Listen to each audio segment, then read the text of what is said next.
शैक्षणिक समस्याओं और मूलभूत सुविधाओं की उपेक्षा के विरोध में national students union of India ने मैथ्स कॉलेज पंडरी में जोरदार विरोध प्रदर्शन और घेराव किया। यह आंदोलन छात्रों की आवाज को प्रशासन तक पहुंचाने और न्याय संगत व्यवस्था की मांग को लेकर आयोजित किया गया। एनएसयूआई ने विश्वविद्यालय प्रशासन के समक्ष निम्नलिखित 5 प्रमुख मांगे रखी। पहला, परीक्षा माध्यम अनुरूप प्रश्न पत्र। दूसरा, अत्यधिक विलंब शुल्क पर पुनः विचार। तीसरा, पुस्तकालय में विभागानुसार पुस्तकें। विश्वविद्यालय के पुस्तकालय में सभी शैक्षणिक विभागों के संबंधित उच्च गुणवत्ता की पर्याप्त पुस्तकें उपलब्ध कराई जाए। चौथा, पुस्तकालय की बैठक क्षमता में वृद्धि। और 5वां, उच्च शुल्क के अनुरूप गुणवत्तापूर्ण सुविधाएं। उत्तर विधानसभा अध्यक्ष अनुज शुक्ला ने कहा कि छात्राओं की समस्याओं को अब नजरअंदाज नहीं किया जा सकता। हमारी मांगे छात्रों की मूलभूत आवश्यकताओं से जुड़ी है। यदि विश्वविद्यालय प्रशासन शीघ्र समाधान नहीं करता तो एनएसयूआई बड़े स्तर पर आंदोलन करेगी। पेपर देना चाहिए। अगर सर उसको इंग्लिश समझ आती तो वो इंग्लिश मीडियम में एडमिशन लेता है। हिंदी एक एक करके बात कर ले। हाँ, समझ गया। एक एक पॉइंट पर बात करें। जी सर। जब हम बच्चों को हिंदी मीडियम में लेते हैं जी, हम चाहते हैं कि बच्चे बाहर भी जाए, कहीं भी जाए। इंग्लिश एक लैंग्वेज है।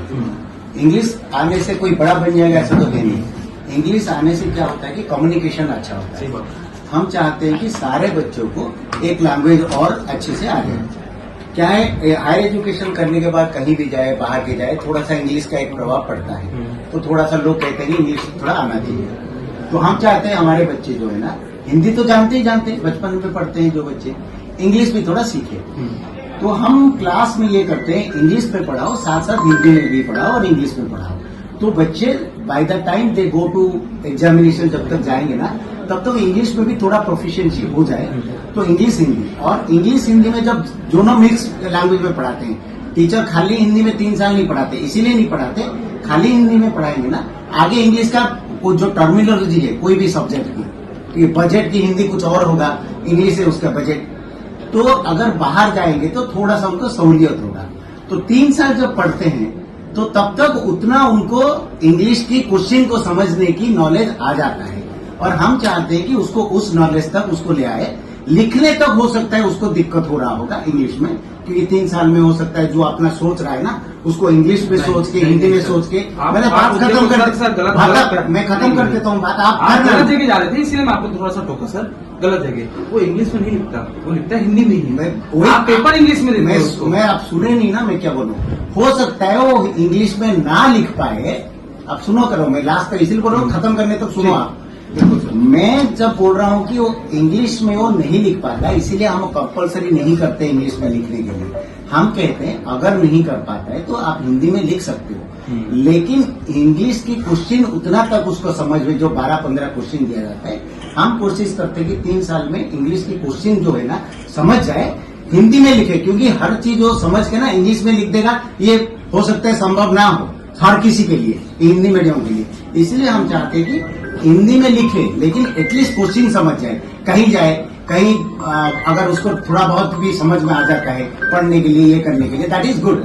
तो इसलिए हम चाहते हैं कि उसको इंग्लिश में। और दूसरे बात, हम हमारे सारे इन्विजिलेटर को बोल के रखेंगे, जो भी क्लास इसमें इंग्लिश को आप अगर कोई बच्चा पूछता है तो उसको भी आप ट्रांसलेट, उतना तक हम फैसिलिटी दिए हैं कि भाई ट्रांसलेट कर दो।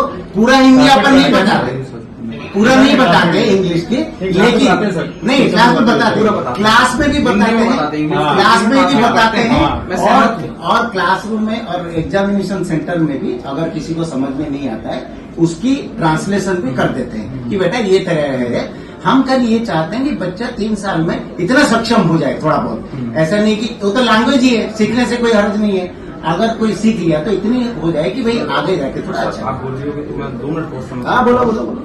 जब सर उस बच्चे का एडमिशन लिया जाता है तो वहाँ बोला जाता है कि ये इंग्लिश मीडियम भी है, लेकिन आपको हिंदी मीडियम में पढ़ाया जाएगा और हिंदी मीडियम में आप क्वेश्चन लिखोगे, आंसर लिखोगे। 1 मिनट रुकिएगा सर, अब आप, मैं नहीं टोका था, आप मत रुकिएगा। आपका ये कहना कि वो सीखे, वो सर सीखना नहीं चाह रहे तो आप जबरदस्ती उसको न सिखाइए। अगर सीखने के लिए इच्छुक है आप बिल्कुल सिखाइए, छात्र की मर्जी है। मैंने 3-4 छात्र से बात करके यहाँ पे आया, उनका सीधा ये कहना है कि मेरे को बोला गया था कि हिंदी माध्यम में पेपर होगा, लेकिन जब मैं पेपर में बैठा तो इंग्लिश माध्यम में क्वेश्चन पेपर था। ये जरा एकदम गलत है उनके साथ। देखिए। सर एक मिनट सर मैं बोल लूं प्लीज, मैंने नहीं टोका सर उत्तर सर, मैं प्लीज क्लियर कर लूं इस चीज को। अगर आप बोलते हो कि maths university English medium university है, वहां पे हिंदी के पेपर नहीं छप सकते, मैं आपकी बातों से एकदम सहमत हूँ। आप हिंदी मीडियम के छात्रों का एडमिशन मत लीजिए, उनका भविष्य बर्बाद मत कीजिए। वो 40-50 हजार 1-1 लाख रुपए यहाँ पे दे रहे हैं। अगर वो मांग कर रहे हैं कि हिंदी मीडियम का क्वेश्चन पेपर हमको चाहिए, तो उनको चाहिए, क्योंकि सर कुछ चीजें हैं, मैं इंग्लिश का छात्र हूँ, मेरे को हिंदी के कुछ शब्द समझ नहीं आते। अब आप मेरे को हिंदी मीडियम में अगर क्वेश्चन दे दोगे तो वैसे भी मैं फेल हो जाऊंगा या कम अंक आएंगे मेरे। ओके सर देखिए वही चीज होती है ना सर, मैं पूरा हुआ नहीं, हो गया, मैं भी आपको बीच में बोला हो गया, ये सब मत कीजिए ना सर। समझ सर गया देखिए ना, ना क्या अच्छे से, बोल रहे मैं हैं? शांति से एकदम शांति से मैं मुद्दे को रख रहा हूँ। हाँ। जैसे सर आप बोले ना कि इंग्लिश सीखना जरूरी है, जरूरी नहीं है, ये होने से क्या होता है, मैं क्या बोल मैं रहा तो हूँ? 2 मिनट के बाद कोई बहस वाला बात नहीं है। जैसे सर मैथ्स कॉलेज से लड़का निकल के बाहर बड़ी बड़ी कंपनी में जाएगा, शायद चाइना चल दे, फ्रांस चल दे, अमेरिका चल दे, तो हम सर ये डिसाइड करने वाले नहीं होते कि तू चाइना ही जाएगा तो चाइना में क्वेश्चन पेपर दूंगा तेरे को, वो उसको मैटर सर इंग्लिश सीख लेगा, जल्दी सीखेगा। सर आपका एक मान है कि यदि मेरे को नहीं चाहती इंग्लिश, तो आपको तो मैं फीस दे रहा हूँ 1 लाख रुपए, तो आपका फर्ज ये बनता है कि मेरे जैसे कमजोर छात्र की मदद की, मेरे पे तानाशाही नहीं दी जाए कि तेरे को बेटा इंग्लिश सीखना है। ये सीखने के वो लिए नहीं चाह रहा तो नहीं सीखेगा। मैं समझा रहा हूँ कि हम किसी को ताना से, देखो जैसे ये बताया कि ये खुद जानते हैं और जो टीचर जानते हैं, क्लास में जब एग्जामिनेशन होता है ना, आप समझेंगे, जब एग्जामिनेशन होता है तो बच्चा पढ़ा इंग्लिश पेपर, मेरे को आज तक 99% बच्चों को समझ में आ जाता है, जो 4-5 बच्चों को नहीं आता। आप किसी भी एग्जामिनेशन सेक्शन के अंदर आप जाओगे ना, हाँ 2-4 बच्चे, कोई 40 में से 2-4-5 बच्चे पूछते होंगे, मेरे को आइडिया नहीं कि नहीं पूछते, जब पूछते हैं ना हम इसको बता देते। आज एनएसयूआई मैथ्स यूनिवर्सिटी पहुंच के ज्ञापन सौंपा गया एनएसयूआई के द्वारा। छात्रों की इसमें प्रमुख मांगे थी, छात्रों की मांगे यह थी कि लाइब्रेरी में स्पेस ना होना, लाइब्रेरी में डिपार्टमेंट्स की किताबें ना होना, मैथ्स यूनिवर्सिटी के द्वारा भारी भरकम लेट फीस वसूल करना छात्रों के लिए। मैथ्स यूनिवर्सिटी जहाँ पे हिंदी मीडियम छात्रों का एडमिशन लेती है, लेकिन उनका क्वेश्चन पेपर जो होता है वो इंग्लिश मीडियम का होता है, वहाँ छात्र का हनन होता है, तो उसके लिए उग्र हम लोगों ने आंदोलन की चेतावनी दी मैथ्स यूनिवर्सिटी को कि 10 दिन के अंदर अगर आप ये मुद्दों के ऊपर कोई ना कोई कार्रवाई नहीं करते तो एनएसयूआई बड़ा आंदोलन करेगी। CCN शार्प न्यूज के लिए ब्यूरो रिपोर्ट।